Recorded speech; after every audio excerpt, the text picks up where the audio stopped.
think she's always at the museum until this sort of time. Yeah. All right, we'll go ahead and call this regular meeting of the Historic Preservation Review Board to order.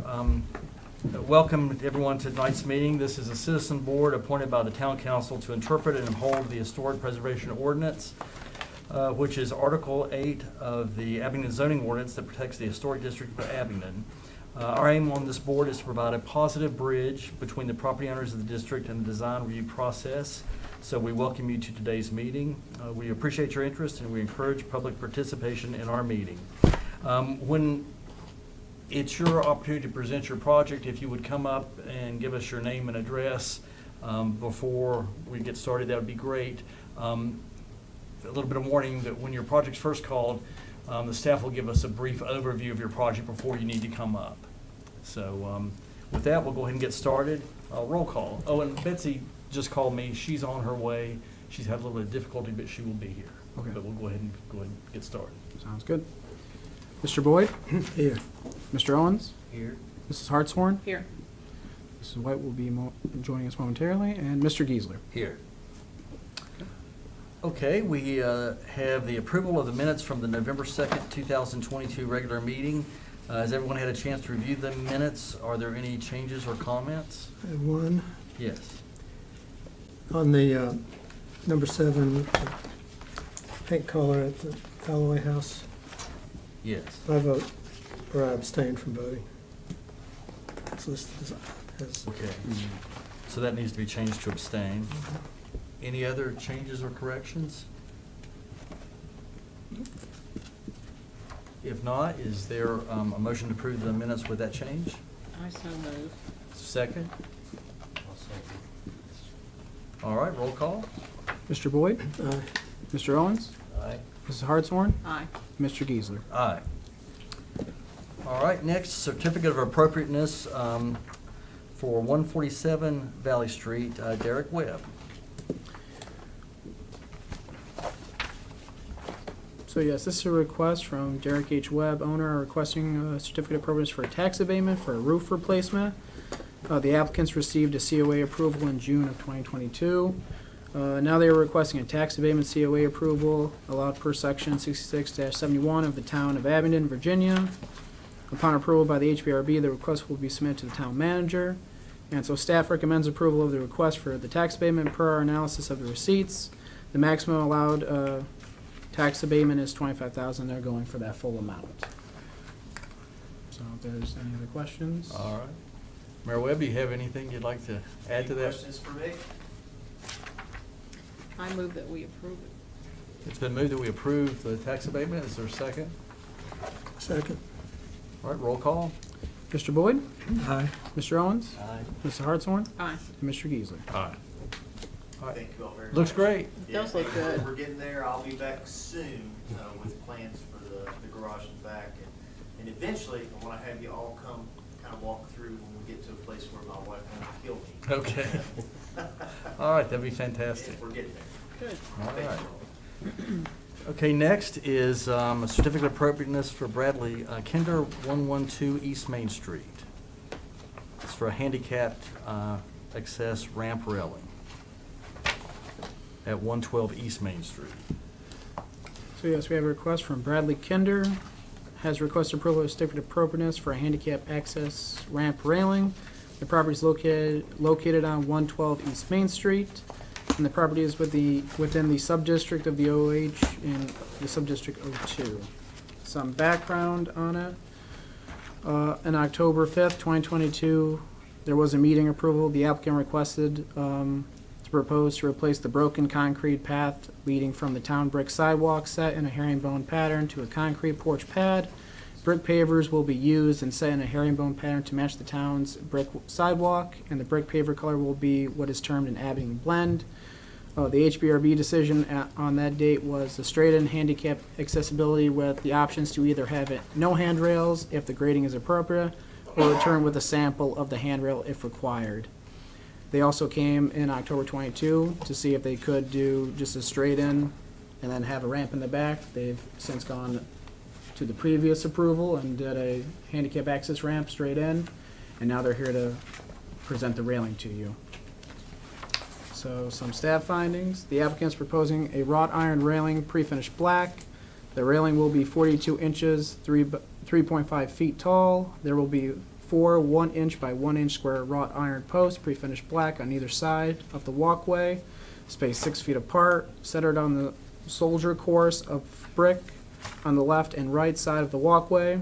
A twisted wrought iron bar, pre-finished black, will run horizontally from one square post to the next, acting as a horizontal brace. The top rail will consist of a 2-inch flat wrought iron bar, pre-finished black. The handrail will be curved to match the curvature of the brick walkway and will extend from 6 inches off town sidewalk to 6 inches away from the front porch's wooden post. As you can see here in your packet, and I'll actually pull it up here too on their thing momentarily, is that they have a rendering or a drawing of an aerial view of how the railing is going to look. I've included what the railing would look like plus the bracer.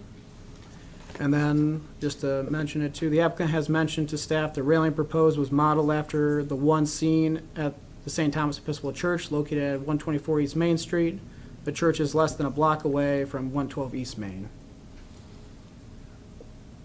All right, come on up if you'd like. You got those pictures too, right? Did you take the pictures so they can see that from the church? I went to go take one. I'm gonna say I've got them, okay. That's- Jeff Easterling, for Brad Kinder, 112 East Main Street, and I think Gabe pretty much, we would rather not have handrails, but Rick says we have to, so. So is the twisted part the vertical or the horizontal? Like this. Yeah, oh, I see that. Okay. Yeah, it's twisted right there on the, coming up from the ground. Oh, okay, I got Twisted you. metal. Just like at the. Yeah, then it's just a smooth top handrail. Oh, I part. see. Yeah. And just want to make sure. Yeah, his drawing wasn't the greatest, but yeah. Yeah, that was what I was. Yeah, I don't Having know what he trouble was with. doing there. That's not going to be, it's going to be the post going, I don't know exactly, and I don't know where he's at. Okay. He was supposed to be here. So it's going to be the twisted post being vertical and then a handrail sort of thing across the top? We want him to make it look like Just like what's the at the church. church. We have that picture. Yeah, I have Yeah, that. that's what I I just wanted. couldn't get that Yeah. drawing to look like that. in my Yeah, head. that's what I want it to look like. I don't know Okay. anybody's drawing. That was sort of sketchy looking. Okay. But, you know, this is what I want it to be right here. Yeah. So there won't be a second horizontal part, Mm-mm. like the drawing? Okay, No, I gotcha. just I'm want it with to you. be as minuscule as Right, possible. I got you. Yeah. And Is it's it- right down the street from, I mean, it's. Yeah, stone's throw away. Yeah. Does anyone have any questions or comments? This is not a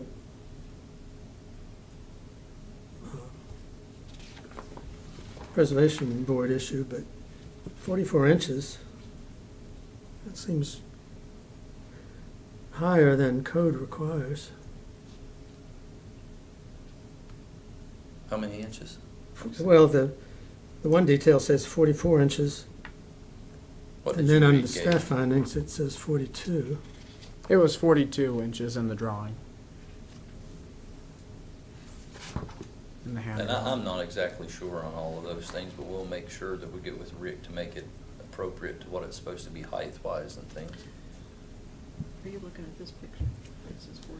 Yeah. Because what we're doing is gonna have to be custom actually made. There's not no just going out and buying it, but it's gonna look like that. He's got some, Here's what we have that says 44, so just, that was his first, Okay. before we actually went down the But here, street to the in- church. It's Yeah. 42. Yeah, that was something that he Okay. supplied, yeah. maybe just clarify that with him. I think it was just to show sort of that we're gonna do a twisted Okay. look, but not exactly that, yeah. And the handrail on a handicap ramp is for the ease of use of the Mhm. individual. Yeah. Yeah. But if you really look at our, I mean, not picking, because we're gonna do it, but I'm just saying, the pitch on our ramp, or whatever you wanna really, it's not much of a ramp, is less than if you're walking up the hill to the barter at the sidewalk.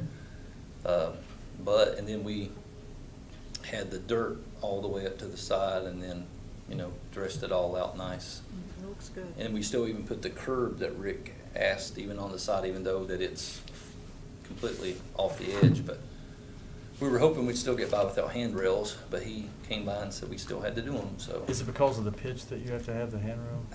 It was supposed to be like if it was above 6 inches, but I mean, the way it is, it's all pretty much flush with the ground now. It looks great. It looked more level than I expected it to. It didn't, well, I sort of had that in mind, but Yeah. Rick was shooting it and saying it was gonna be 18 inches high, and Yeah. I'm saying that's gonna be above the door of the house. Because if you went back and measured 18 inches back at the house, that was way above. I So it think didn't that's what we really, struggled with a lot, was the, yeah, the because they were slope. shooting it with transit somehow from the sidewalk, but I mean, I think it still threw it differently than what. it looks good. Yeah, it did, but we're gonna do what they say so that we can get everything approved and on with it, so. All right, are we ready for a motion? I guess just double check that. Did you have some? The height, yeah, height. we'll get with Rick and make sure it's right. I'll make a motion that we approve the design of the handrail and also that it's ADA compliant height. Right. And Is there a second? I'll second. All right, roll call. Mr. Boyd? Aye. Mr. Owens? Mrs. Hartshorn? Aye. And Mr. Geisler? Aye. All right. We really appreciate you working so hard on that. It really looks good and turned out well. I'm glad Did a y'all good like it. project. Yeah, we want it to look nice. you're coming up with a good product.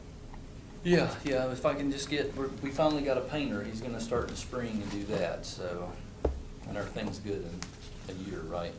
What we And got you still approved have- in the paint. I think you still have to pay that one. That's the one that still We has gotta to be pay on paid, that, yeah. We'll But get it's still in that. the system, so yeah. Okay, all right, good deal. We'll get it done. All right. All right, Thank you. Thank you. Thank you. Have a good evening. Okay, next is the Nature Conservancy, a basement window replacement. So the request, the Nature Conservancy and Matthew Bundy, representative, has requested approval of a certificate of appropriateness to replace the existing basement level windows and widen the window opening. The property is located on 146 East Main Street. The property is within the Old and Historic District, Sub-District 3. Some background. There are currently 3 basement level windows seen from both East Main Street and Troopers Alley. 2 are located on the west side of the structure. The remaining one is located on the east side. They appear to be from a different building campaign than the other windows seen on the upper floors. According to Places in Time, Volume 2, this is the second structure to be built on this lot. St. Thomas Episcopal Church built the current structure in 1908 and was used as a rectory until 1942. Since that time, numerous individuals have owned the structure. Staff findings, the applicant is proposing to replace the existing 1/1 basement windows with 3 1/1 Anderson 400 series double hung sash windows and expand the openings. The frame and panel will be wooden and painted white. Over the windows, a full aluminum screen, pre-finished white, will be set into the expanded opening. The existing windows measure 2 feet by 6, 2 feet 6 by 4 feet 5. Upon visiting, the structure appears to have gone through numerous building campaigns involving windows. Above the existing basement level windows, there is a rectangular wooden panel suggesting the windows were taller at one point in the past. The larger windows surround is wooden and painted white. The existing smaller window surround is vinyl and pre-finished in cream color. The window glass is thick but not wavy. Aluminum screens are set into the existing smaller window opening. The picture seen on page 15, item 19 in Places in Time, volume 2, shows similar 1/1 windows seen during the site visit. However, staff could not find further historical documentation of windows. And that is it. All right. Hey, so and basically everything he said, but they want to, I mean, their main goal, they're gonna put offices downstairs, so they want as much light in as they can get because it is a basement. It's a little dark, so that's why they're proposing enlarging those windows to try to make it a little brighter down there. So those are clearly not the original windows because they don't fit even the Right. spaces. Any questions? Does anything else have to be done to install the windows into the openings that, once you take the old ones out, is the size going to be? And just trimming, they'll trim. the They'll fit, you siding. won't have to do any other exterior work. No, not the windows.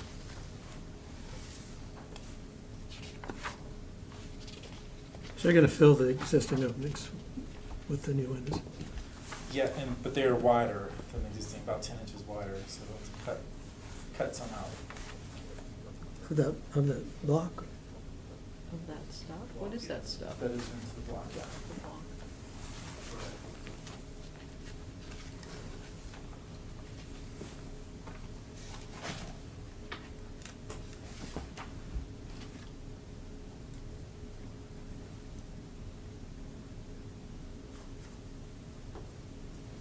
So, I mean, so clearly the windows are not the original windows that are there now, so you're taking those out, you're taking out the wooden insert above that's there, but then the windows you're gonna be putting in are larger than the existing space. Yeah, they're about 10 inches wider.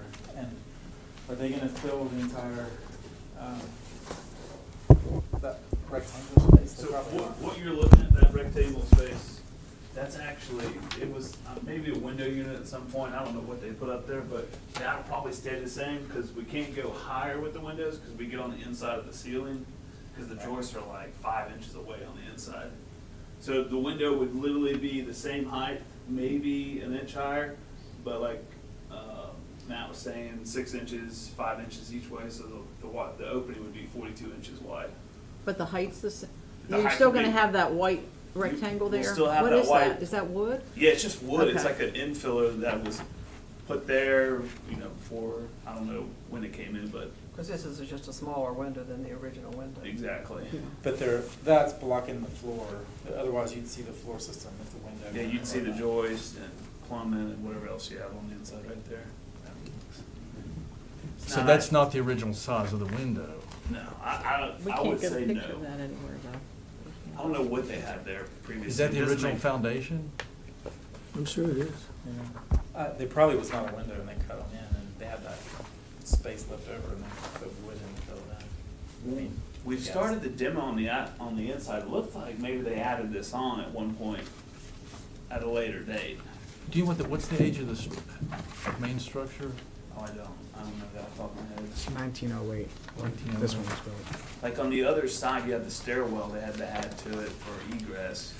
I don't know if they did when they added that little addition, they built this little basement out here, but Or you think this basement may have been added on later? maybe just based off that wall, maybe. It isn't a typical split face I see around town, but. Is that actual stone or is that some No, product? it's- No, it's concrete. Concrete block, and they haven't made anything like that for quite a long time, Yeah, so. I haven't I'm- seen it in a long I'm sure it's time. original, Did they use that in 1908? okay? Okay. I wasn't here, man. He was 1909. Contrary It's to almost- popular Nor was belief. I. It looks like a big project once you get into it, doesn't it? Yeah, well, it's not too bad. It looked nice. Yeah, I mean, they're putting a bunch of offices in that space. It's Yeah. gonna be jammed in there and they just really prioritizing on it being like a nice light place to work. How does that window size compare to the other windows in the building? Doesn't correlate at all? Honestly, I didn't look at the second floor windows. Well, that one looks bigger. They're all different then, aren't they? Yeah, they're all gonna be the same if they change them out. Do we have a better picture of where these windows are on the building? Page 3 is sort of an angled picture of it, but it's blocked by a shed or garage. Let's see. I couldn't really take any over from far away because they're all like on the side and you can barely Which see side is them. it down? Because this picture here doesn't show the windows, or this doesn't show the windows. Are they on this, are they? Yeah, so if you go, I think they're on the side here, right?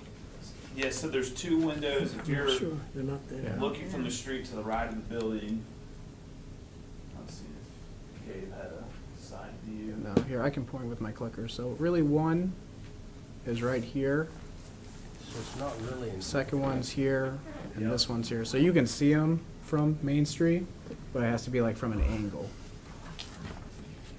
Do you want That's to try the one pulling on up the opposite Google side Earth of the And it or wouldn't- Google It's Maps? pretty hard to see through. It's pretty hard I to don't see. know. Can see it at all from the angle. Yeah, I don't think I've ever noticed them. There's only one on the very back of the structure then. Correct. Right. Two of them are on the west side. Correct. So, I mean, And one on the east side, yep. it seems clear that those are not the original windows, so, I mean, I don't think there's a reservation about them being replaced, like we would if they were the original windows. I'm just trying to think through, you know, this is the basement of the building, it's, to the back of the building. I'm just wondering about the propriety of, you know, making bigger cuts into the original foundation of the Do you building. see a problem with that? Well, One more. Not from, 5 inches on each side. not from a structural standpoint. Yeah, you can see them like right That's there. where they are, right there? Yes, ma'am, there's two on that side and there's one on the other side. And On They're the really not that east visible. side. I don't think it's very. You think they may have been cut in at some point into the basement wall? It's hard to tell. We haven't opened it up yet, so. I mean, Might not close them. What they're we- kind of big, excuse Go me, ahead. kind of big windows to have been in a basement Right, that was probably just a basement. right. So I wonder if if the walls hadn't already been cut. So Right, they if may that's be the case, then original. it wouldn't be a Yeah. really big an issue. I mean, the way they put that infill plywood over top, it to me looks like it's cut, because otherwise they would lay block around the opening, like a normal Mhm. opening. Maybe they thought they were gonna be able to put big windows in like that and then discovered the joist was behind it. Do you Yeah. think this is gonna work, as far as not having to use any other materials beside the windows and replacing that plywood? You're not gonna have to come up with any more of this concrete block, or what are you gonna do if you break something? How are you gonna repair it? My thought was, I mean, we'd make a tight cut, and then if anything, if we needed support above, we'd cut out 5 inches at the top just to slide in a little masonry lintel and caulk it around the window, and What you can do from the inside. I mean, because I don't think that building material is probably available anymore. it'll have to be a careful, delicate process for the saw cutting, for sure. Mhm. I mean, do you see that concern, or just a little bit of a concern that, Not really on the Okay. cut, I mean, just Okay. kinda getting the lintel in there to support it above might be a little challenging, but nothing, So the openings are not the same size right now? No, we're only about 10 inches wider to get some more light. I mean, even the 3 that are there are not the same proportions, are they? 2 of them on this right side, what we're looking at, those 2, the one on the east side is not. It's actually a little bit smaller. That's what I thought, but you're gonna make them all the same when you. Correct. Okay. Or, I mean, we would prefer that, yes. All that just would seem to indicate that these were not original openings for windows, that something's, yeah, these have been added later, I would think. I wouldn't think that block extends any higher than we can see it on there. No. no? So I think don't, it does you're probably either. not gonna have an issue with But I guess from these pictures, all of the this lintel. plywood stuff is all different heights. You know, it's gonna have to be changed. Like this one's bigger than these 2.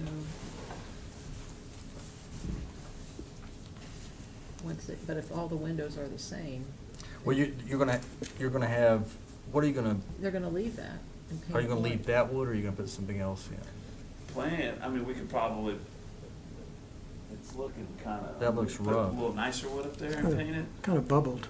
Yeah. Replace it, for sure. Looks like some kind of laminated wood that's just coming undone. Yeah, it's been out there for a while. But yeah, we could dress it up. See, this doesn't change Okay, that height. And if That the height. windows are the same, then those all okay. will match, I would think. You think it? Well,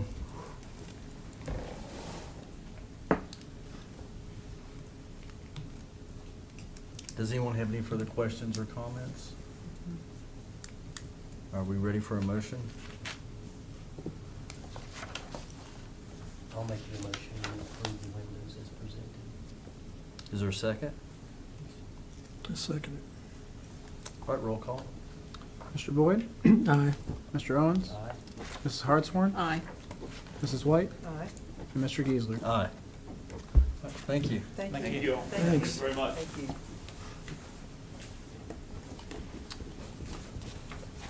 All right. Do we have any public comments? I don't think so. All right, next is a discussion of the annual letter from the property owners, or annual letter for the property owners, excuse me.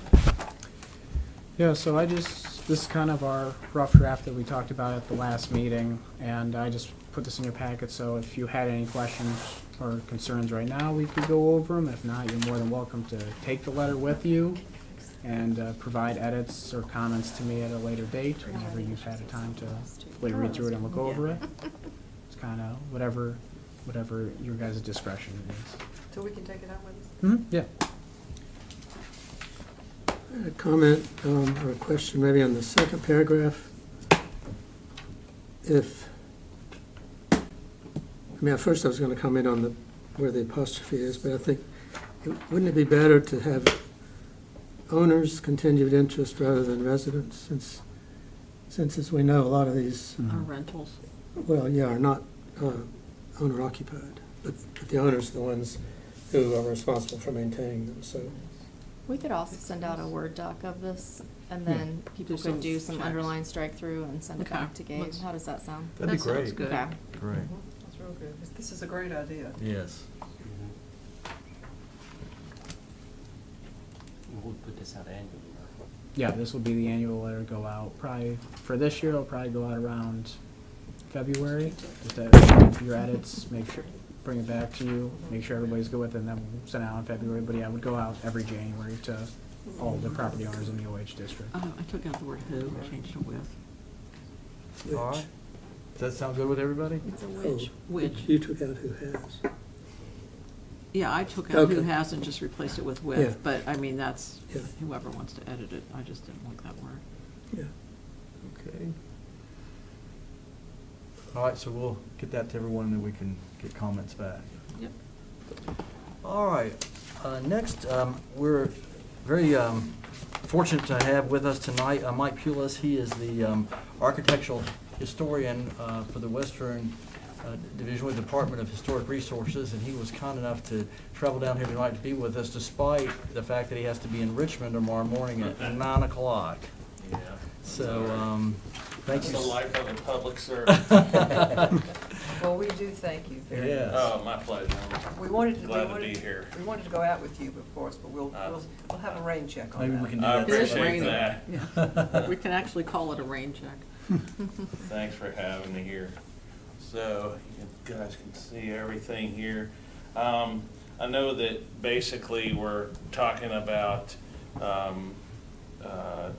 updating the historic district nomination and the possibility of expanding the historic district, or maybe even creating new historic districts in town. And those are things that you all can mull over, but I want you to have the information that you need.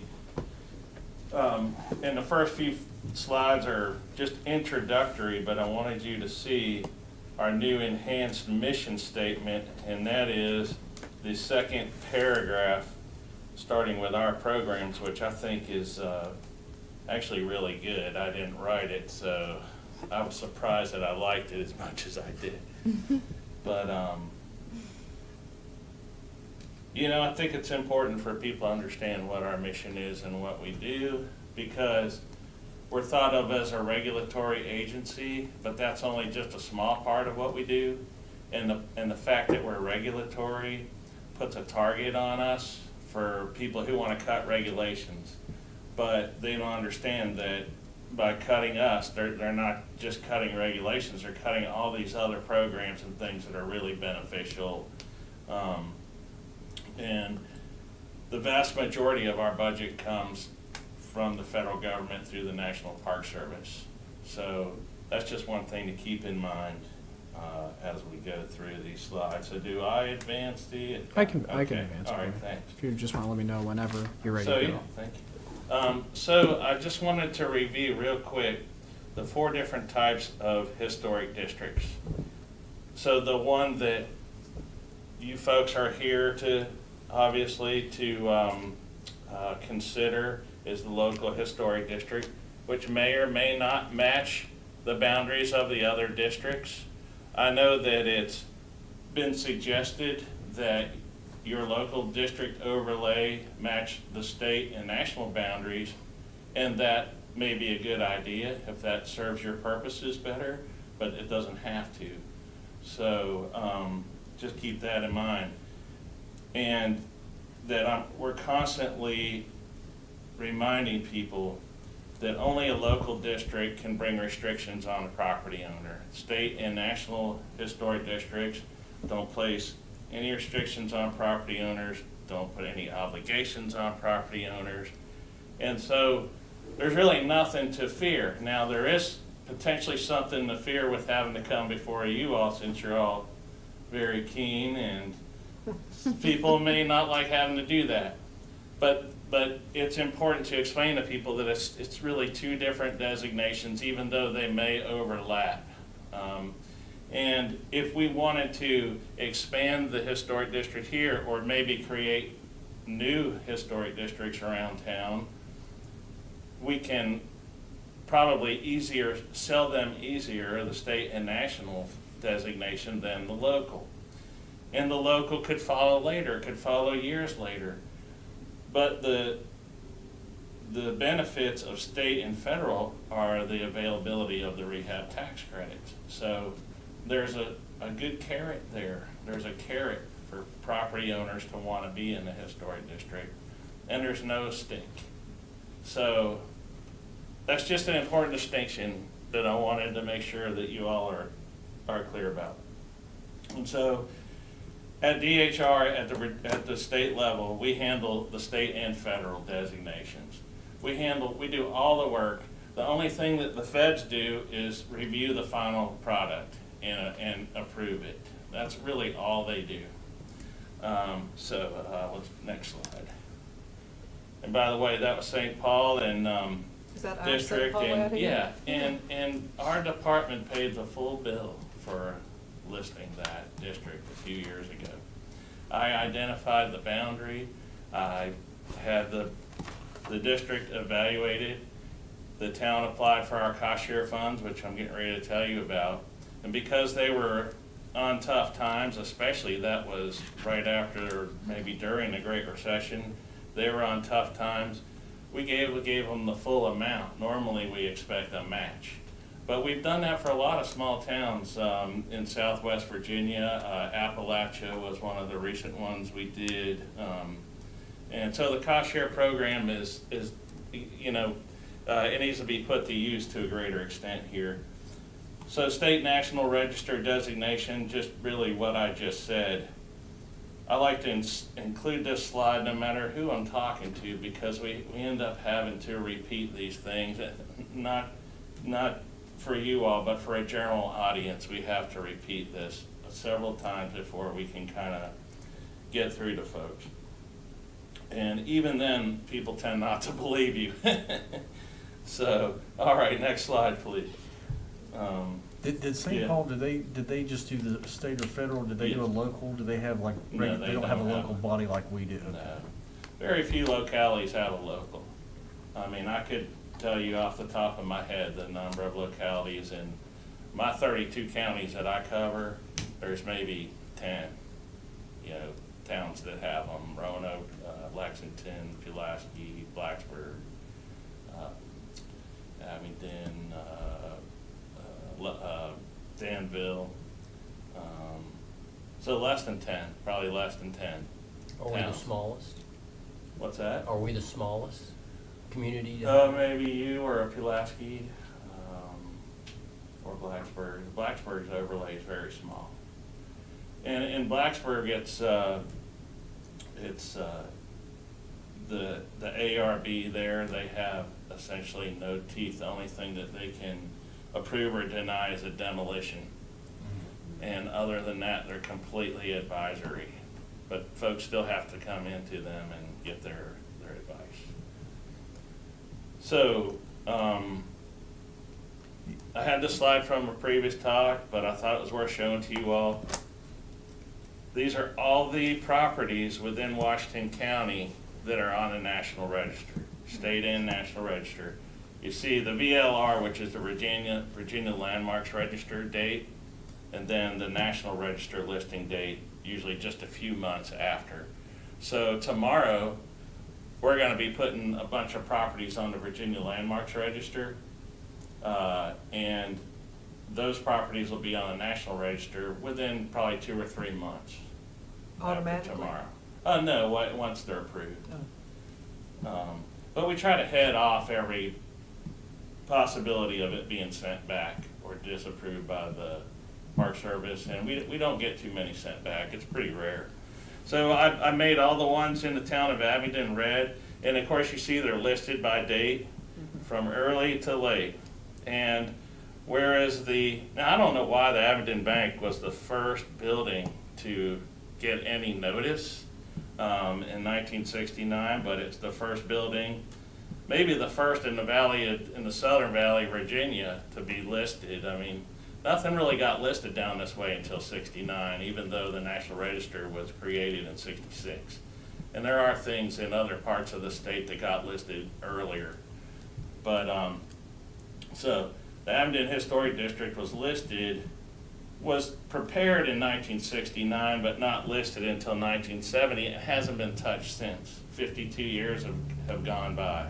Is there a Yeah. reason like that the tavern, does anyone ever apply? I mean, do you think that we're lacking in the amount of things that we have on there, or doesn't matter? It's a low count for the county. Yeah, and for such a thriving historic district as we have, I would think we would have a few more places. Yeah, I mean, you know, like when they listed the William Pitts house, I think it was already in a historic district, so it didn't need to be listed.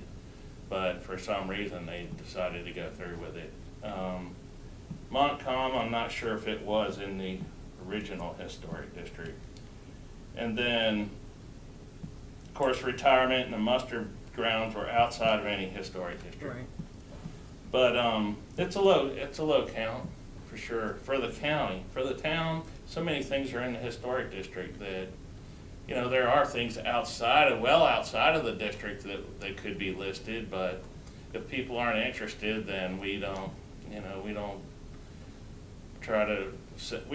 don't try to sell the program to anybody. I wait till them to come to us. It's an owner initiated thing. Well, Montcalm's You know. not in our district, right? Right. Oh, it's not in the No, district? I think that Okay. is the point, is Yeah. that the bank Yeah. was first, and that was before the district. But then when the district came into being, everything else is just Just part of the just a district. part of the general district. Yeah. And you were- then Montcalm is outside the district, as is the retirement. Okay. And I'm sure there are things on the periphery, you know, that are eligible to be listed. Yeah. But if folks aren't, I don't know how that Walnut Grove got out of alignment like that. That bothers me as a OCD kind of person. We were talking But, before the yeah. meeting, is there a significance to having buildings that are in the historic district actually specifically and individually listed on the National Register? There's no practical reason to do it. The only reason is that we get applications for folks who own properties in historic districts. They're contributing buildings. They have all the benefits of. They are listed on National Register. Martha Washington, the Barter Theater, they're listed on National Register. If we were to individually nominate them, the only thing that we would gain is we'd have more information about that specific property, and we like that. But the property owner doesn't really have anything to gain from it. If they want to put a plaque up, they can put a plaque up now that says they're on the National Register. They don't have to explain the distinction between being a contributing building in a historic district and individually listed. Okay. That said, some people want individual listings just for a feather in their cap. Maybe they have a bed and breakfast or an Airbnb and they think it adds cachet for marketing.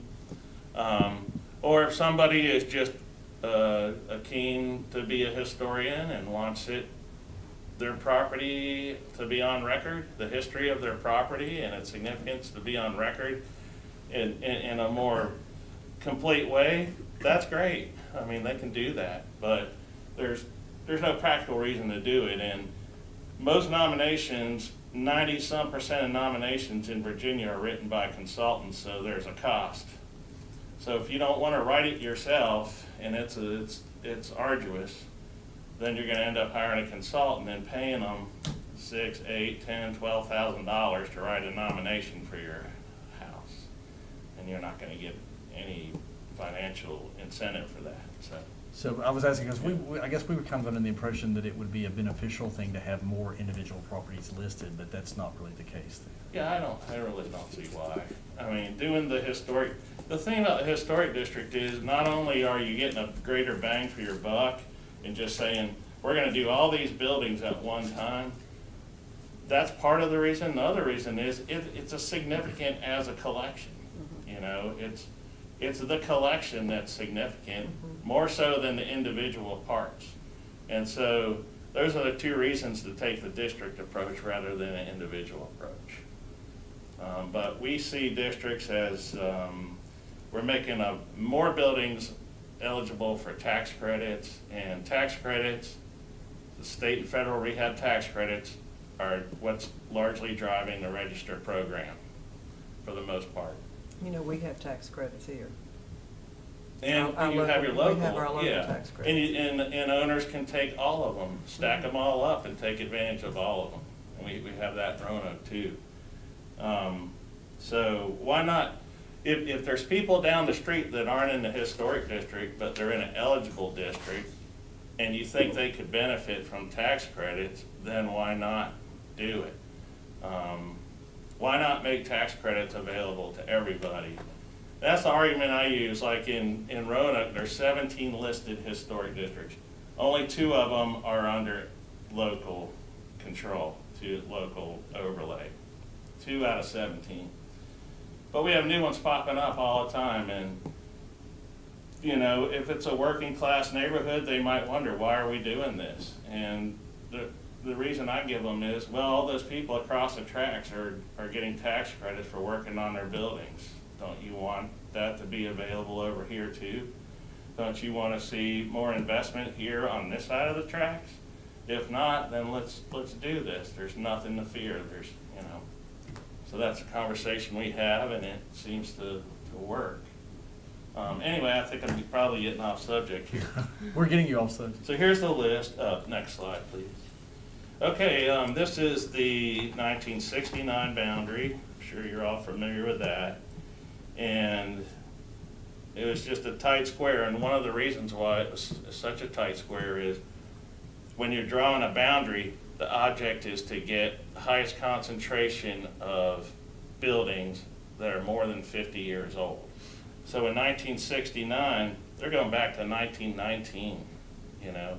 Anything after 1919, they had to draw it out, try to draw it out. Well, they weren't really that strict about drawing boundaries in those days like they are now. Now they have guidelines that we have to follow. But that's still the point, is include the greatest concentration of buildings that are considered historic and 50 years old or older is historic. And exclude as many non-historic as you can. That's the whole, you know, the whole way that we draw boundaries. So next slide, please. We'll show you the 1986 boundary expansion. So you can still see in blue, you can kind of make out some blue hatching where the original district was. And then they added that portion of Valley Street, it looks like not Valley Street, Park Street in 86. Then it went all the way out, got William King and the cemetery. So it was a pretty dramatic enlargement, but still in 1986, date myself, that year I went to college. So let's say, you know, a lot of years have passed. A lot more stuff is 50 years old now, 50 is, you know, so 36 years have passed since the last expansion. What I have not done was drive all the way around the periphery of the boundary and identified areas that are eligible to be included. That's still yet to be done. And I'm not trying to push a boundary expansion. I'm just trying to tell you what's needed if it's desired here. And I recommend it. I recommend at least considering expansion of the boundary. Where could it be expanded to? when you do a boundary expansion, the Park Service wants you to go all the way around the periphery and figure out where it can be expanded. They don't want a piecemeal on the east side this year, north side 2 years from now, west side 5 years from now. They want you to do it all at once because it's just creating more headache and more paperwork and. Do they want it to be contiguous to the existing boundary? Yes, it Now, has to is the be. William King in the historic district? Yep, shows right here. I What, thought- I you're thought talking, it he's talking about wasn't. the state and federal. Oh, the state, not the our town. local. Yeah, yeah. Oh, okay, Yeah. I was like, that was one of our goals. Now, I don't have any maps of your district Oh, here. okay. These are all state and federal, this is only state and federal what I'm showing you. So, at any rate, there's probably, one area that I think, okay, you see Depot Square there in blue, down below. That's our most recent historic district in town, a couple years old. But you see all that other area of West Main Street, at least a block or two going down to Depot, that I think is eligible to be in a historic district. And you may want to make tax credits available to all those businesses. The thing about the tax credits is businesses stand to get state and federal tax credits that total 45%. If it's an owner-occupied property or house, they only get the state tax credit of 25%. So it's much greater advantage to commercial property owners than it is to homeowners. And they should be able to understand that. Yes, you're expanding the boundary in order to make this available to me. It's a pretty easy dollars and cents argument to make with them. So, Can I Yeah. ask a Yeah, question sure, about that? absolutely. Yeah. So, we kind of heard about, like, this idea of multiple districts, like one where we're doing this level of detailed analysis, like, you know, looking at the twist in the railing, and then some other districts that are a little less intense like that, where we might be focused on demolition, or they might be eligible for the tax credit. So, would you say that we could be rather flexible with our districts? Like, we could have the historic district and then like a conservation district or Oh, something? yeah. Okay. So that would be expanding the local district. yeah, and so really what I'm saying is let's look at state and federal first. Uh-huh. And then you all, but yes, you can do that. Okay. I mean, right now, you're following the guidelines, right, that have been written for the historic district. But when those guidelines were written, they could have been made more lenient or more stringent. Each community has a say as to what exactly is in the guidelines. So if you created a new district, you could have a say. As a matter of fact, in Roanoke, there's 2 sets of guidelines.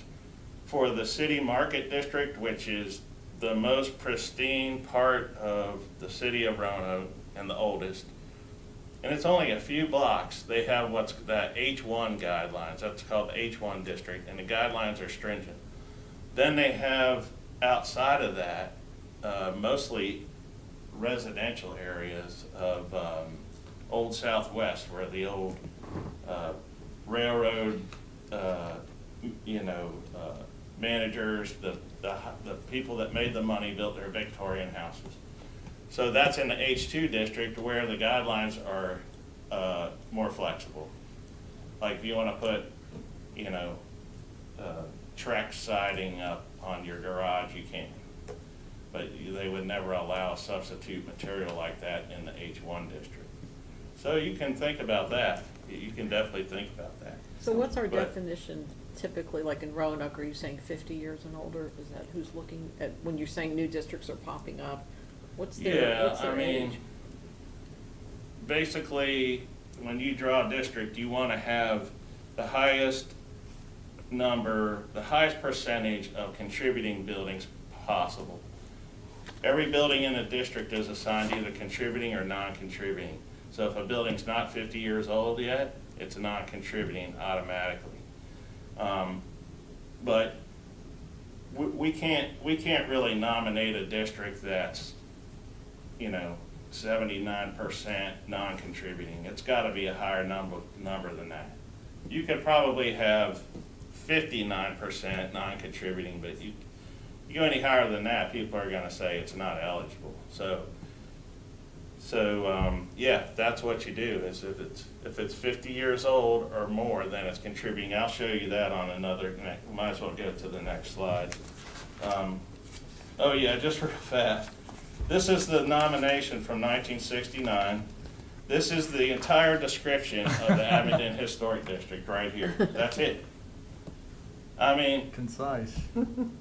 We need in to- those days, I could have written 3 nominations a day.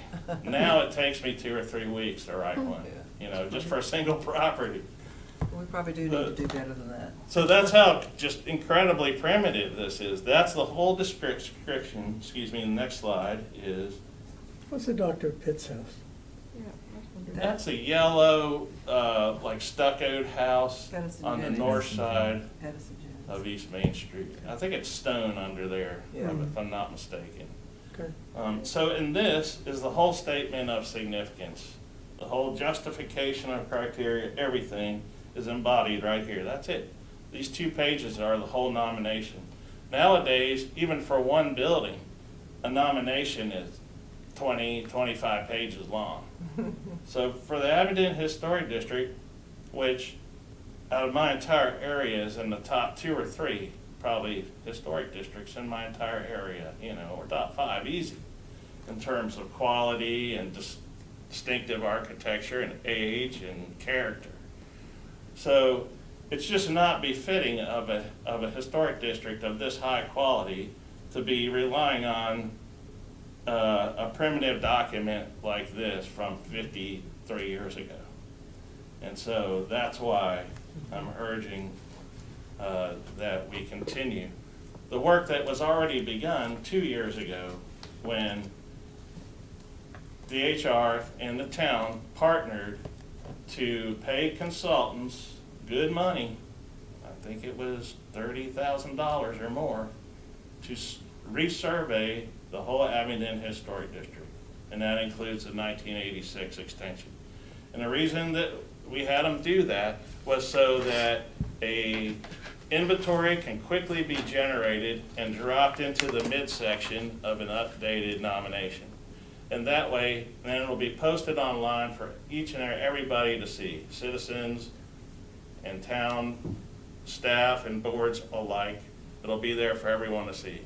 So if you get a call and somebody might be interested in tax credits, you don't have to come, you know, track me down to find out, is this a contributing building in the district or not? And what about the garage behind it or the spring house? Every one of those buildings will be enumerated in the inventory. And that's it's ready to go right now. All we gotta do is generate it and drop it in. But we don't have anything to drop it into. I mean, we're not, it'd be a waste of time to wedge it into this old document. We need a new document with, what they do now is they do an architectural discussion, and I would love to see that. If I was a consultant, I would love to write it. I mean, what a fun job for an architectural historian to write a full discussion of the architectural significance of the Abingdon Historic District. And that can probably be done in 10 or 12 pages. I mean, it's not a doctoral thesis, but I would like to see a minimum 10, 12 page discussion of, and calling out significant buildings all throughout and discussing why they're significant and why they're an important part of the district. And, you know, maybe really 20, there's some people don't like to see really long nominations, but we still accept them that are be 70, 80 pages long. But we don't, generally that's not considered ideal. But I would like to see minimum 10, 12 pages of architectural discussion, and then another 10, 12 pages of a significance statement, where they justify each criteria. So a criteria would be criterion A for community development, where they talk about the early planning of the town and why that's significant in Southwest Virginia. And then they would talk about maybe transportation, commerce, entertainment. All of these things would be discussed in some detail, not going on and on, but discussed in some detail, so that it's obvious why the Abingdon Historic District is so important. Which this doesn't do. This really doesn't do that at all. You know, because the science of writing nominations had not developed at that time, and there wasn't this cottage industry of consultants who do nothing but write nominations like we have now. And so, you know, the whole, what some people call it, register creep, but year after year, it gets harder and harder and harder to write a National Register nomination. And we try to push back, but nevertheless, people want to see more information, they're fascinated by it, and so therefore, it's kind of incentivized to give us more, not less. And the consultants are making a living at it, so they're very happy for it to be a harder process. Because if it wasn't, you wouldn't need them at all, and they wouldn't be making any money on it. So that's the evolution of the National Register program over about 56 years now. That, you know. So, Go ahead. I was just gonna ask, so there was no attempt to work on the statement of significance with the 86 expansion, No. or? There's some stuff in there. You know, I didn't really look at that when I was getting ready to come in here, but there might be more. But he's talking about that expansion area. When you do an expansion, you write it almost like a whole new nomination, and he's going to be largely talking about that and referring. He didn't really have anything to refer to here, so. I can guarantee you it's not up to snuff. Yeah. When was this last inventory that you're talking about done? 2 years ago. Survey So that we did. that survey, okay. Yeah. So we've done that, and so now what we Yeah. need to do is just simply have someone, but you recommend that we have an architectural historian do it for us. Yeah, and let's go to the next slide, and I'll Okay. show you how we propose to see this. Oh, real quickly, this is a nomination from 1985, so it's old. But even in 85, they required a inventory. So here's what the inventory looks like. This is, like I said, it'll look more modern font and everything today. It'll look a little bit different. But this is a district in Roanoke that has 1,677 properties in it. And so without this inventory, it'd be a complete nightmare. And there's been numerous tax credit projects within this district. And so you see at the bottom where I've circled, that one property was non-contributing at the time because it wasn't built till the 1960s. But if somebody bought the house now and came to us and said, it was built in 1962, it's over 50 years old, can we change the status to contributing? And the answer is yes. And it doesn't take an act of Congress. It's easy for us to do. It's one of the few things that we do that we can just do. And we don't have to present it and get approvals, we just do it. If the integrity of that building is good, that's the only other thing. It has to be at least 50 years old and the integrity has to meet a certain level. If it's been egregiously changed, it's gonna be non-contributing no matter how old it is, right? Okay. Next slide. All right, so these are just my estimates, and I don't handle money, I don't sign contract, I don't know what anything costs, really. But I think this could be close to what it costs. So on the left side is an expansion. In the expansion area, every building has to be surveyed, just like we did with the Historic District 2 years ago. And on average, right now, we pay about $200 a building. So if we're adding 30 buildings to the district, it's going to be $6,000 just for the survey, work. The National Register paperwork, because it's not a whole brand new nomination, it won't cost the same as a whole brand new nomination, but it's still going to cost, I would say, $5,000, maybe $6,000, something like that. And then the public hearing, anytime we change the boundary or create a new district, we have to have a public hearing. And normally, we expect the consultant to attend, and they'll charge you another $500 or $1,000 just to be here that evening when we present it. So, an expansion of 30 buildings, I'm thinking will cost around $12,000 around. And I have, that 30 is just a complete arbitrary number that I chose out of the blue, because I really don't have any idea how many buildings you might want to add.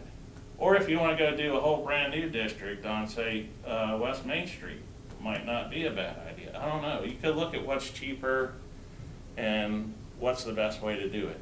If it's discontiguous, like a few blocks from the district, then it's probably best to do a new district, just like we did Depot Square.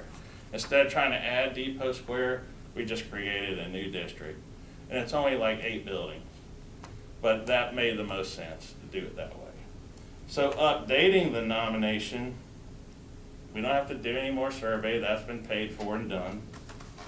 The National Register paperwork, all that I just told you about, 10, 12 pages of description, 10, 12 pages of historical significance, maybe $10,000 for that. Maybe less. Just, we'll put out an RFP and see what comes back. Some will be high, some always come in outrageously high. And then there'll be 1 or 2 low ballers, but they're still qualified consultants. We know them, So I'm thinking $10,000 for an update of the nomination that has the inventory in it and is written by current standards. Okay, and next slide, please. And then this is if you want to apply for our cost share program. A 50-50 local match is normally expected. You could propose less. You could say, well, our budget's tight right now. How about we give you $3,000 and you, DHR, put in $7,000? We might go for that. It just depends on how competitive, what your competition is during that grant cycle. If Bristol applies and they're putting up 50%, you may lose. You may have to wait till next year and come back with more money. So with the cost share program, the beauty of it, DHR, we select the vendor, we hire the vendor, we pay them, and we do all quality control. There's almost no burden on your staff at all. The only burden on you guys would be to host the public hearing. DHR sends out letters to everybody, and we put ads in the local paper to advertise the public hearing. So again, we take care of all that. The staff town staff won't have to do anything. So that's kind of the beauty of the cost share program is we'll pay half and essentially do all the work. And then you get copies of everything when it's all said and done. And as a CLG, you would all get the chance to review the document before it is finalized at the Park Service. You would actually, the documentation be forwarded to you early on before it's approved, and your comments would be addressed if you have any. So if you want to apply for that, there'll be an RFP coming out in probably mid-February, and you have till the end of March to apply. The grant application is very, very simple. We've simplified it again and again and again till it's down to bare bones. It will not take you a lot of time. I recommend that you send it to me a couple weeks before the deadline so that I can see if it needs any help, because almost always I can strengthen it somehow to make it more competitive. Just change some language or add some compelling argument to it. But the other good thing is I'm on the selection committee, so I'm going to speak up for you. And I really want to see this stuff happen. So if you do apply, I feel very confident that I can get the money this coming year. The bad thing about the cost share program is we normally only get $30,000 statewide for jobs statewide. But if that's matched 50%, and some localities that have a lot of money will give us more than 50% match, like Charlottesville. They'll say, well, we'll give you 7, you put in 3. So if we get $53,000, which is usually what we get, and Abingdon asked for 5 or 10, big deal, we can do that, you know. That it's compelling. Also, when I tell the committee, look, we just spent $30,000 on a survey 2 years ago. If we wait any longer, if we wait till it's 5 years old, people will complain about that. Well, why are we using a 5-year-old inventory? Even though things really haven't changed that much, they'll start to complain about it. So I urge this to happen sooner rather than later. I think that's a critical point. It's a critical point, it really is. And that was the whole reason we did that survey, is we expected this to follow. But we didn't expect the pandemic, we didn't expect massive staff turnover and a lot of other things that have happened. So it's certainly not anybody's fault. Then I have one last slide for you. Can I ask one more Yeah, question yeah, before you sure. go to that one? Oh, sure. So I get the match and all that. I don't quite understand how much. So we would propose like, here's $8,000. Well, you would say, well. I don't quite understand how we know, like if this comes back at $24,000. Yeah, well, yeah, you wouldn't probably want to go with my estimate, but you could. And So we need to get, we would need to get an estimate. you before- can, Okay. you can. Yes. Okay. You can do that. And we will probably take that estimate into account, but we won't accept that that's the only possible, sum that somebody will do this for. So on your figures, did I understand that correctly, that if we were just doing an expansion of our current state and federal, you were thinking it would cost us $10,000 total? Do you mind just going back? But if a we little? were doing an update and an expansion, adding, say, West Main Street or other parts to the current, then that would be an additional 12 on top of the 10? I mean, If it's a 30 building, if it's a Gotcha. 30 property expansion, it all, Price per building. yeah. Because we need to do both of those two things. You don't need to do them both right now. I think the more urgent, because of that survey already being done, the more urgent really is to update. Okay. What roadblocks do you foresee for us to proceed with this? None. I mean, there shouldn't be I any. mean, that seems very straightforward to me. I feel like Yeah. I'm missing something. So with the expansion, suppose we were going to, I know there's a public hearing involved. Yeah. So if some people, I mean, you've already laid out that there's no real reason why anyone should ever object because there's no, the state and federal, that's not regulatory. Right. But if someone, what would be the ramifications if someone did come and object to? Yeah, so it has to be in a majority to stop it from going forward, and that just never A happened. majority of owners? Yeah, Okay. it had to be property owners, and each property owner gets one vote, no matter how many properties they own. That's Right. interesting. But So- you're talking though, aren't you talking about the Virginia, about the state and federal Yes. Yeah. Yeah. district, not the local district? Right. Right. Yes. That's So- all a separate matter. Yes. Does, So it's, But that's what we want to do, is expand our local district. Right, but Yeah. what Mike's talking about is we clearly need to update our Start- existing start, nomination, yes. and we could consider expanding if we wanted those other areas to be available immediately for tax credits, if we. Right. When you mean expand them and not expand them into our district, Right. but just But they expand them could get first into state the Virginia, into tax the. credits. Yeah, and what I'm thinking is, as a let's step just one. say hypothetically, you want to include a couple blocks of West Main. And there's not enough objection to shoot it down.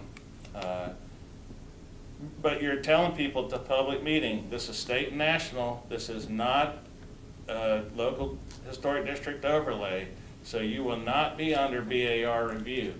There's no review process for you guys. If this goes forward, you're not responsible to submit anything for review to anybody. And then, a year, 2, 3, 5 years down the line, if you think there's an appetite for it, or at least a low opposition to it, then you could expand your local overlay to match ours or not. But I think it's important to keep the process separate, and I can only advise you on state and national. Aubrey could have advised you more on the local district, but if you start talking about a local expansion over the overlay now, you're gonna scare folks. and they're not gonna go for it. Or they may not go for it. I don't know what they might say. Yeah, so that's where I was asking Yeah. about the other types of local districts. So if you expand the state one and people are just able to get tax credits, then that seems like a no-brainer. Yeah. Like, why wouldn't I want tax credits? Exactly. And then if you also then, like the Bradley Street area, for example, said, we're gonna have a conservation district over here, where the only reason you come into us is to make sure we don't demo any of those buildings, but we're not applying these more strict standards. And then eventually you basically are kind of warming people up. And then in, 5, 10 years, however long you take, you might then include them in the next layer. Or, And I wouldn't even broach the subject of a conservation district now, because then you're just adding confusion as, what is bringing these restrictions to me? Is it the state, is it the local, is it the federal? right, different ones. Let's just do state and federal, which is only one process. Okay. State and federal is one process. Let's do that. So you And can name it then, the Bradley. in the meantime, Right. and we can sell that to the property owners easily without any fear. And then, during the meantime, you all can mull over what more you would like to do in terms of your local district overlay. Do you want to expand it? You can do discontiguous. In other words, you could put your overlay on 4 buildings 3 blocks over if you want to. Rona has some of those. We do too, and that's, I think, when we started all this was with a building that needed to be moved because it was scheduled for Right. demolition, Yeah. and we realized it wasn't part of our district, and so that got the wheels turning in our heads on how can we, Yeah. at least, that's, I guess, where we came from, thinking that we needed to match up the 2 district overlays. Yeah. And to us, that just made sense because the way the town's laid out, sort of the parallel grid, that we could just sort of do it like that, and because most of the buildings in there are contributing, even if they're not part of the district, we feel Right. like they are. Well, I have a question here. Am I wrong? But I thought, the advantage, which you've just clearly said about being in the state and federal district with the tax credits that are there, that's a no-brainer, as you said. But I thought that in that case, they had to be commercial properties. No, just for the federal. Just for, tax the credit. federal, That's okay. Yeah. The state tax credit of 25% is for income producing or owner occupied. Oh, or The owner federal occupied. program Okay. is only for income producing, Okay. and that could be rental residential, Uh-huh. but it can't be your own house. That's Okay. the only thing. Okay. So, I see. It can't be your own house. Right. Okay. just one clarification. If, on the update scenario, that goes back and picks up everything from both of the nominations? Yes, because that's what we had resurveyed a couple years ago. The whole- They did everything. Everything, okay, Yeah. thanks. Okay. So that's our priority for the moment, is to Yeah, get that's that what I done. think. And so the first step to that would be to, Hire a consultant. Well, just first decide, do you want to share the cost with us, or do you want to pay outright? If And the that's- town wants to pay outright, it'll be faster, although right now, we're coming right up Yeah. on the grant application Why not period. try for it? If you wanted to hurry up and do it in, March, and you hadn't applied, then it might be best to pay yourself and hire the consultant, do all that yourself. We still do all the quality control. They still have to send everything to us, and it all still has to be approved by us. But, so we would yeah. need to get our funding in line, or at least approved, and then approach your office about the The cost share. cost share. Yep, and And that happens in Mid-Feb. March as a deadline? February, they put out the call for applications. And then it's due by the end of March. And then the one last, we didn't look at the No, last. we, No. Okay. And then, so Abingdon is also eligible for our certified local government grants, because you're a certified local government. Very few towns are, almost no counties are. But look, you guys are doing a lot of things to, you're fulfilling a lot of requirements to have this status, certified local government status. Part of it, you being here is part of that. If you have the status, why not apply for these grants I think, I know the town staff, you guys have your hands full. That's a good reason not to apply every year. I don't have time. Other than that, why not? Apply for this money every single year. That's what Danville does, and they get it every year. How much is it? The CLG, we have more than 150,000 every year available. And sometimes we're bending over backwards to give it to people. Last year, we didn't have enough applications. We had to call some of them back and say, not only have we awarded what you asked for, but can you use another 20 grand? I mean, seriously, we've had to do that. Wow. And And it doesn't have to match. Wouldn't have to it's a match. 30%, 30% It's a 30% match, yeah. So the main difference here is not only the match is lower, but then you guys are responsible for hiring and paying the consultant. We'll help you find one. We'll help you with your scope of work and everything like that, but you'll still have to hire them and pay them. And then we still do all the quality control, but it's a little bit more burden on the staff. But another difference between cost share and CLG grants is the CLG grants can be used for a lot of different things. Cost share is chiefly for survey and planning, which is architectural survey, archaeological survey, and historic district work and things like that. But the CLG money, you can use it for a wide variety of things. And I mean, you could use your imagination and probably come up with a use for it that hasn't even been done before. And that's exactly what Danville did. Danville's only been a CLG for a few years, and they started buying houses and then applying for CLG money to fix up those houses and then put them back on the market, because they have a lot of derelict buildings and, totally different economy over there, worse economy. So think about that. If there's a derelict building that everybody's been complaining about on the corner for 15 years, We know one. you buy it. We wouldn't possibly have one of those. Yeah, you buy it, and then you get 30 grand from us this year and next year, or 60 grand to put towards it, or you can use it for what other?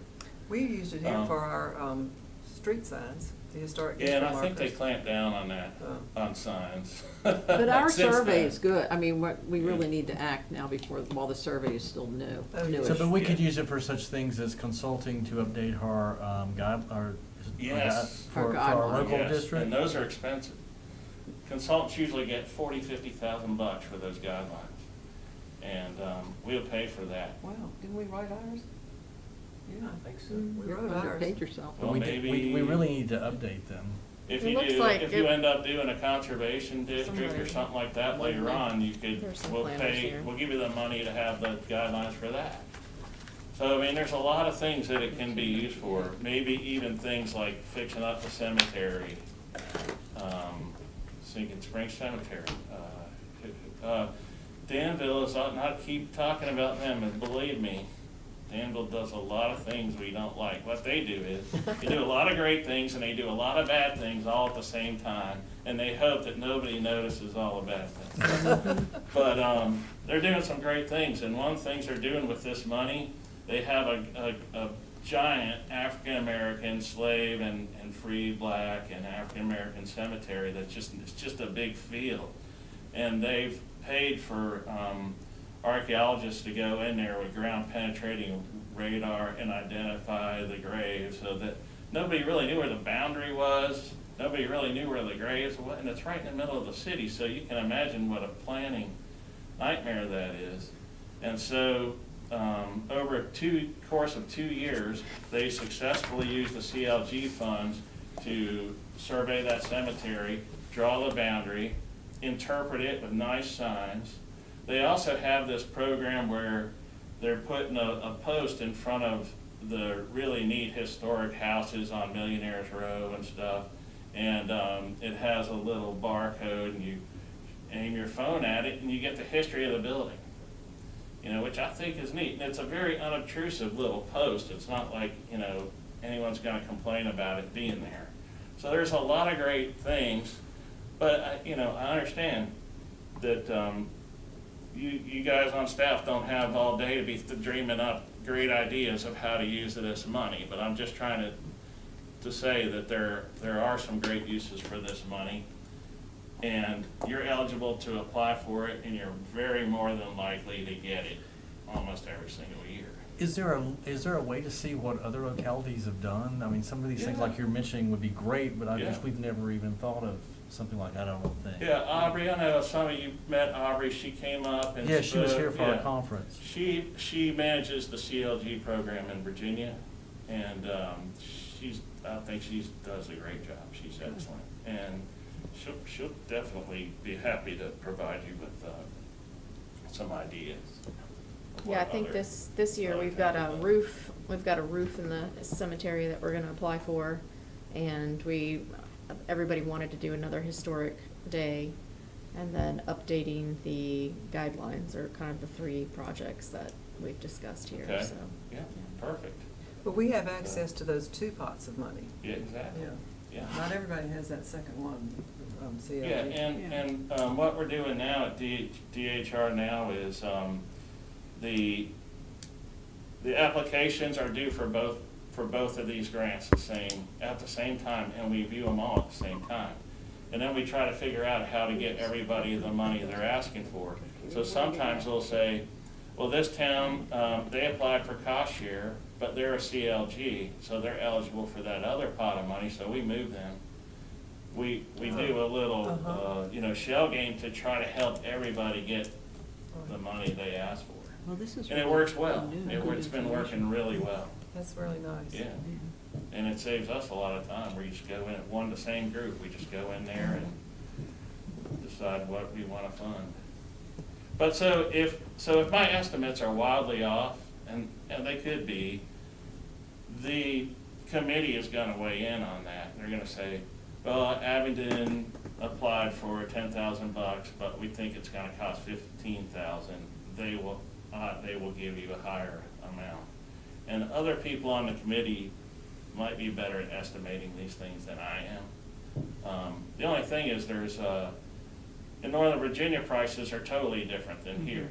I mean, people are paying like $20,000 for an individual nomination, I hear. I should be up there doing that for a living. But, down here, we don't pay that. Nobody pays that. It's like $6,000 to $8,000 maybe for a really good nomination, a really good solid nomination. So there's, it's not that easy to estimate. But you could definitely get Hill Studio or a firm like that to give you an estimate, and they're a reasonable firm, so.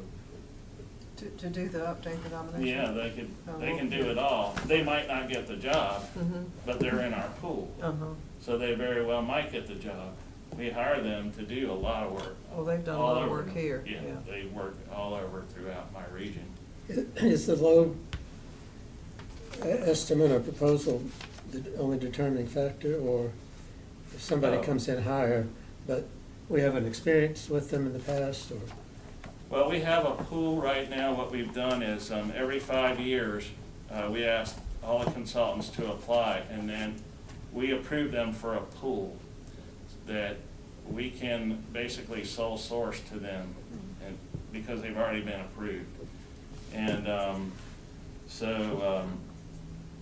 sometimes we get stuck with consultants that I wouldn't have preferred, but they're all qualified.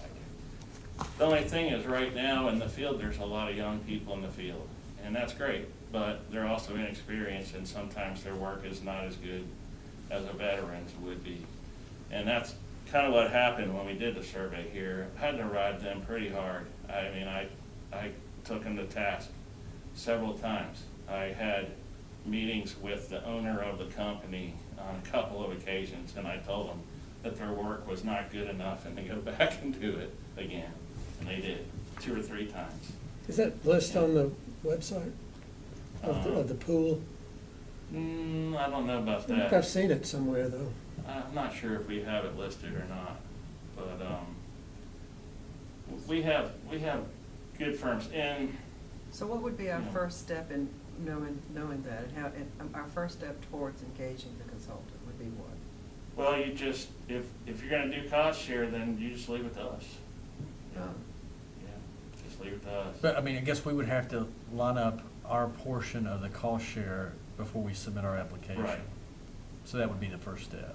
Yeah. But the exactly. first step in the consultant would be nothing, as long as we do the cost share. Right, for a CLG now, I would give you Yeah. a list of Okay. consultants, and Okay. I would give you a short list of Mhm. people that work in this area to choose from. And then I'd give you the bigger list, just so you know that those other people are out there. But I'm allowed to give out a short list. I'm not allowed to recommend any one firm, but I can give you a list of 5 or 6 firms that I like and that I deal with all the time, because they work in my area. Okay. I mean, it's not a personal bias. They're people who have worked in my region, so why wouldn't I, share their contact information with you? Sounds good. If, let's say we did apply for the DHR cost share and it came back because everything's coming back very expensive these days. Comes back 30,000 and we said that we'd put in 6. What, will you, like, is And it I've had that on my rejected or does it come back? I mean, cause like, once we ask for money from the town council, there's not really Yeah. there's not, and I'm not talking about egg on your face, I'm just saying would. in general, you know. Well, let's Do you just say, say- never mind, we can't do it this year, you're gonna have to apply Yeah. next year because you didn't submit enough money, or how does that, I think the part that I don't quite understand is Well- how we just randomly say, Yeah, it's here's tricky. money. It's tricky. I mean, I think what I'd probably do is, if you tell me tonight, or you tell me in the near future, we're gonna apply for cost share, Uh-huh. I could run my estimates past my colleagues and see if anyone thinks they're way out of line based on projects they've seen. Okay. Last year, I didn't have any cost shares in my region, so I don't know what they were charging last year, but my colleagues do. Okay. I would at least do that. And then I don't think you're gonna be way off, and if you come in a little bit too low, we'll either try to make up the difference, or we'll recommend a piecemeal approach. And I don't think there's any piecemeal approach with the update. It's just one job, and it's not expensive. It can't be wildly off. If someone's charging 30,000 for that, I'm just gonna,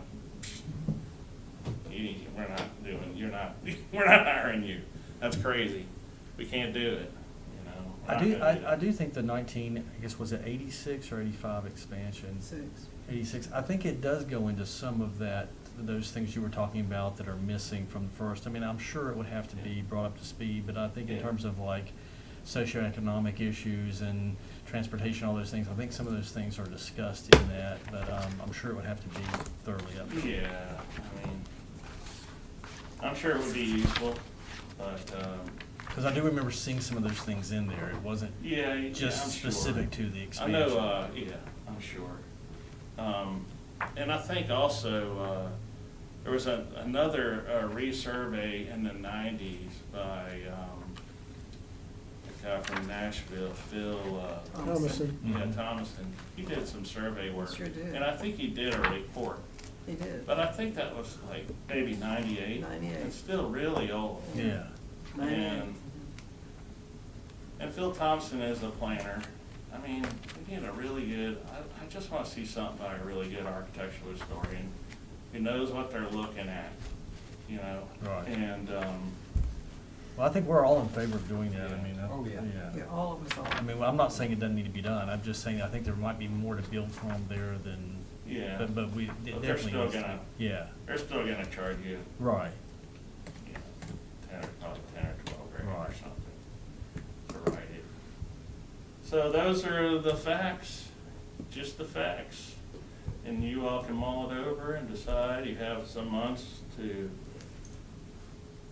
decide how you want to do it. Well, this is extremely helpful. I mean, It really really, is. this was not on our radar. It wasn't on mine. I think it came up when we had our little conference that, I guess Aubrey mentioned that we really need to do this, I told Aubrey she and needed to drive that home. that was kind of news to I'm most sure of us, she I did. think, so, but thank you for coming down and Yeah. really thoroughly explaining that. Pleasure. Yeah, I don't think any of us, I mean, I certainly didn't know that ours was just on those cards or that there was more than that until you told Yeah. me on the phone that, right before the conference.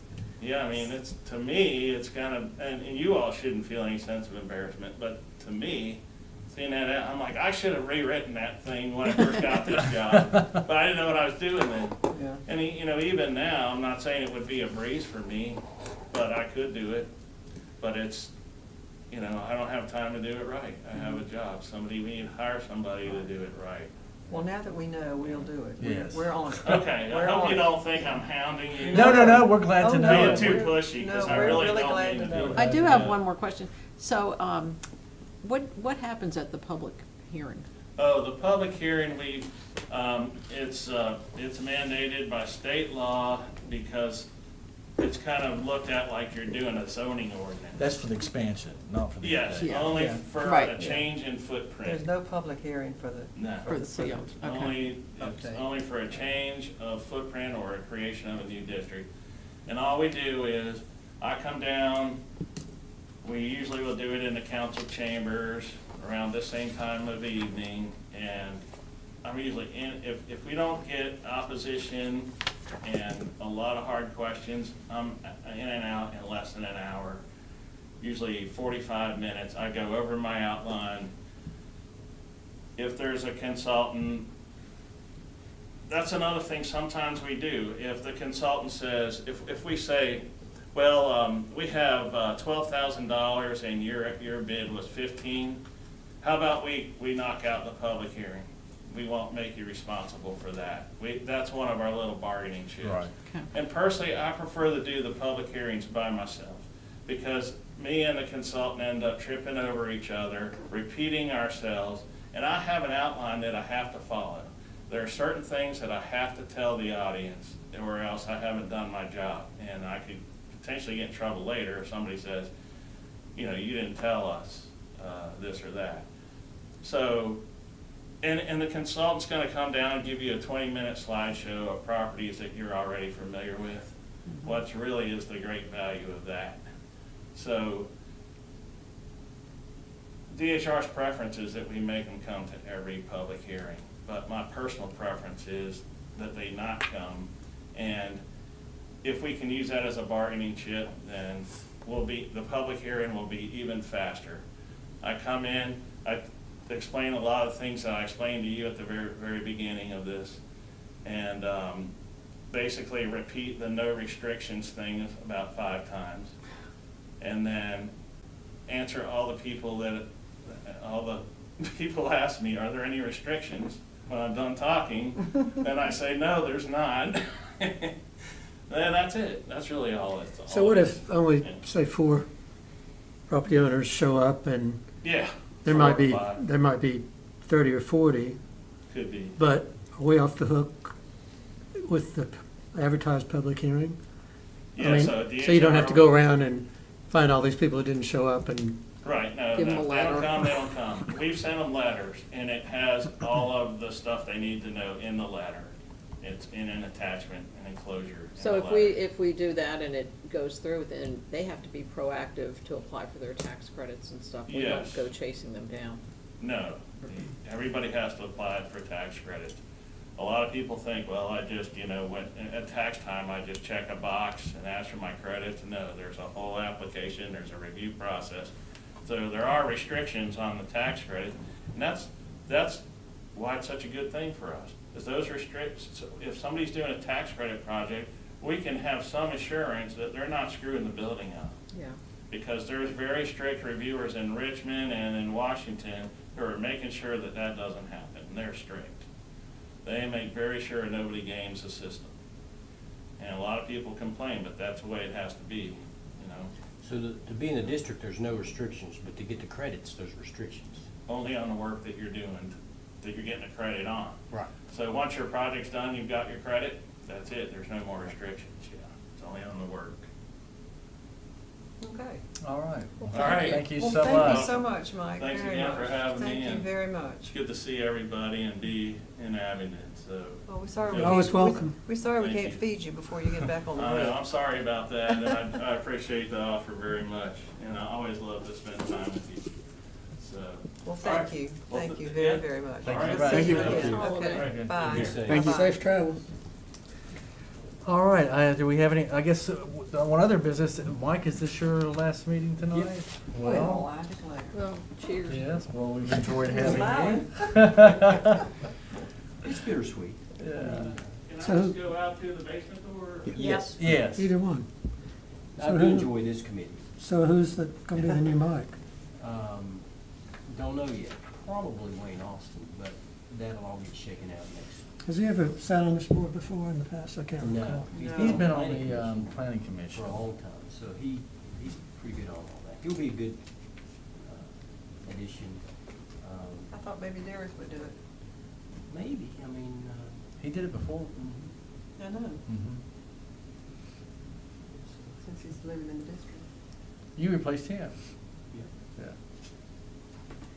All right. Thank you, everybody. Any other business? I'm sorry, I'm so sorry to have been late. Oh, no I problem. have no car, and then a late chauffeur. and- This is one of those situations where, you know, you don't know what you don't know. And I didn't know all these things were available, and obviously most of us didn't know that either. No. And The so, CLG lane? No, the 50/50. Oh, yeah, the Yeah. cost share, Yeah, yeah, so. We should definitely be applying every year. I we mean, should. Yeah. Once you do it once, you just have to Yeah. update In it. the budget. Change Mhm. 2 or 3 words on your application. Absolutely. All right, is there a I motion to move- adjourn? I move we adjourn. Second, I'll second. roll call. Mr. Boyd, Aye. Mr. Owens, Mrs. Hartshorn, Aye. Mrs. White, All right, and Mr. Geesley. Aye. and so I need a chauffeur home. I can give you a ride.